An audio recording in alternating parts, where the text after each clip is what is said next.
Sebuah mobil minibus pengangkut gula merah dihantam kereta api saat melintas di perlintasan rel tanpa palang pintu di Desa Pangkul, Kecamatan Cambai, Kota Prabu Muli.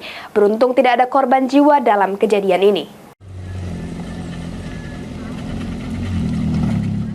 Sebuah mobil minibus berwarna hijau dihantam kereta api Babaranjang. Peristiwa kecelakaan ini terjadi di perlintasan rel kereta api Desa Pangkul, Kecamatan Cambai, Kota Prabu Muli.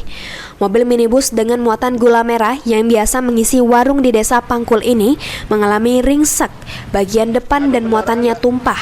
Menurut keterangan warga sekitar, saat mobil melintas di perlintasan rel kereta api yang tidak mempunyai palang pintu itu, tiba-tiba muncul kereta api dari arah Palembang menuju Prabu Muli, sehingga mobil tertabrak hingga terseret sekitar 5 meter. Tidak ada korban jiwa dalam peristiwa kecelakaan tersebut, namun pengendara mobil mengalami luka-luka dan sempat dilarikan ke rumah sakit terdekat. Saat ini korban sudah dipulangkan ke rumahnya.